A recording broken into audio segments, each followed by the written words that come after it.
আজকের রেসিপি খাসির মাংসের লাল ঝোল। আপনাদের সঙ্গে কিছুদিন আগে বলছিলাম যে আমার দিদি শ্বশুরমশাই বার্থডে ছিল, তো সেই উপলক্ষে দিদির বাড়িতে নিমন্ত্রণ ছিল।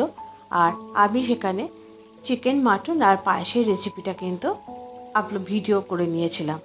আর চিকেন আর পায়েসের রেসিপিটা আপনাদের সাথে শেয়ার করেছি অলরেডি। আজকে আমি আপনাদের সাথে মাটন রেসিপিটা শেয়ার করব। দিদি কিন্তু ভীষণ সুন্দরভাবে এবং একদম সিম্পলভাবে মাটনটা সেদিনকে রান্না করেছিল। দেখে কিন্তু খুব ভালো লাগছিল এবং খেতেও হয়েছিল কিন্তু অসাধারণ। আজকে তাহলে চলুন আপনাদের সাথে মাটন রেসিপিটা শেয়ার করি। মাটনটা করার জন্য প্রথমে কড়াইতে তেল দিয়ে ও বড় বড় করে কেটে রাখা আলুগুলোকে একটু নুন আর হলুদ দিয়ে লাল লাল করে ভেজে নিয়েছে। আলুগুলোকে ভেজে তুলে নেওয়ার পর ওই তেলের মধ্যে কিন্তু দুটো দারচিনি ফোড়ন দিয়ে দিল এবং তারপরে বেশ কিছুটা পেঁয়াজ কুচিয়ে রাখা সেটাকে ভালো করে এই কড়ার মধ্যে ছেড়ে দিল এবং লাল লাল করে ভালো করে ভেজে নিল। এবং পেঁয়াজ ভাজার সময় কিন্তু এর মধ্যে অল্প একটু চিনি দিয়েছিল। আমি জিজ্ঞাসা করলাম যে চিনিটা কেন দিয়ে দিল, তা সেই জন্য বললো যে চিনিটা দিলে নাকি ভালো কালার আসবে, সেই জন্য কিন্তু চিনিটা দিয়েছে। তা চিনিটা দেওয়ার পর ভালো করে পেঁয়াজটাকে একটু ভেজে নিল। একেবারে খুব কড়া করে ভাজেনি, একটু নরম করে ভেজে নিল। ভাজার সময় কিন্তু লবণ দেয়নি, শুধুমাত্র চিনিটাই দিয়েছিল। আর এরপরে পেঁয়াজ বেরেস্তাটা খুব ভালো করে ভেজে নিয়ে এই পেঁয়াজটাকে ঠান্ডা করে পেঁয়াজটা একদম মিহি পেস্ট করে নিয়েছিল।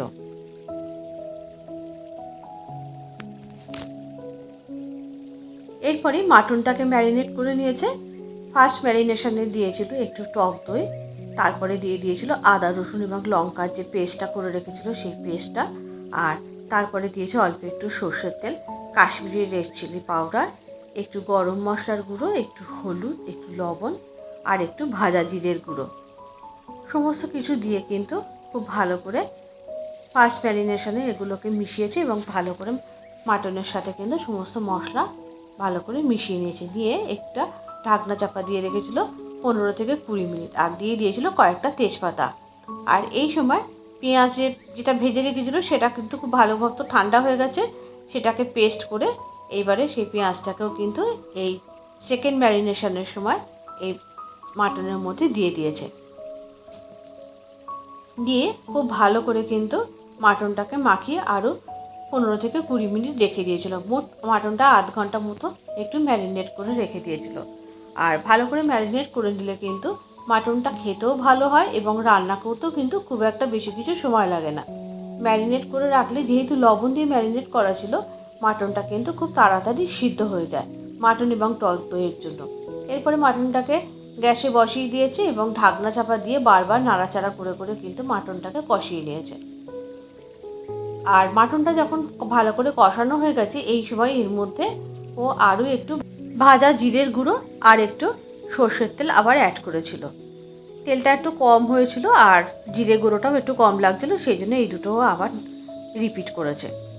এরপরে মাংসটাকে খুব ভালো করে কষিয়ে নিয়েছে আর দিয়ে দিয়েছে এরপরে অল্প একটুখানি চিনি দিয়ে মাটনটাকে কষিয়ে নেওয়ার পর এবার মাটনটাকে কিন্তু ও প্রেশার কুকারের মধ্যে দিয়েছে এবং প্রেশার কুকারে দেওয়ার পর একদম টানা 4টে সিটি দিয়েছে। আর প্রেশার কুকারে যখন সিটিটা দিয়েছে তখন কিন্তু হাই ফ্লেমে সিটিটা দেয়নি, মিডিয়াম টু লো ফ্লেমে কিন্তু সিটিটা দিয়েছে। এবং টানা 4টে সিটি পড়ে যাওয়ার পর কিন্তু সিটিটা নামার পরও কিন্তু প্রায় 15-20 মিনিট পর্যন্ত এই প্রেশার কুকারটাকে অ্যাজ ইট ইজ রেখে দিয়েছিল। তারপরে যখন মাটনটা প্রায় 80% মতো সিদ্ধ হয়ে গেছে, তারপরে ঢাকনা খুলে এর মধ্যে ভেজে রাখা যে আলুগুলো সেগুলো দিয়ে কিন্তু আবারও মিডিয়াম টু লো ফ্লেমে আরও একটা সিটি দিয়েছে। আর এই সময় কিন্তু এর মধ্যে 1 টিস্পুন একটু ঘি অ্যাড করেছে। ঘি দিলে কিন্তু একটা বেশ সুন্দর ফ্লেভার আসে আর খেতেও কিন্তু খুব ভালো হয়। মাংস রান্নাটা কিন্তু একেবারেই রেডি হয়ে গেছে। এরপরে একটা বোলের মধ্যে কিছুটা মাংসও সার্ভ করে নিয়েছে। আজকের রেসিপিটা আপনাদের কেমন লাগলো অবশ্যই একটু কমেন্ট করে জানাবেন। যদি ভালো লেগে থাকে অবশ্যই একটু লাইক করে দেবেন।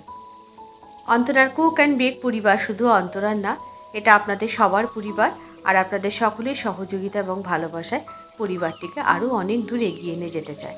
দেখুন মাংসের রঙটা কি সুন্দর হয়েছিল, একদম খাসির মাংসের প্রপার যে খাসির মাংসের লাল ঝোল সেটাই কিন্তু রান্না হয়েছে। আজকের রেসিপিটা তাহলে এই পর্যন্ত। আবারও দেখা হবে পরবর্তী ভিডিওতে আর একটা নতুন কোনো রেসিপির সাথে। সবাই অনেক ভালো থাকবেন, সুস্থ থাকবেন, আর রেসিপিটা কেমন হয়েছে জানাবেন। আবারও দেখা হচ্ছে পরবর্তী ভিডিওতে।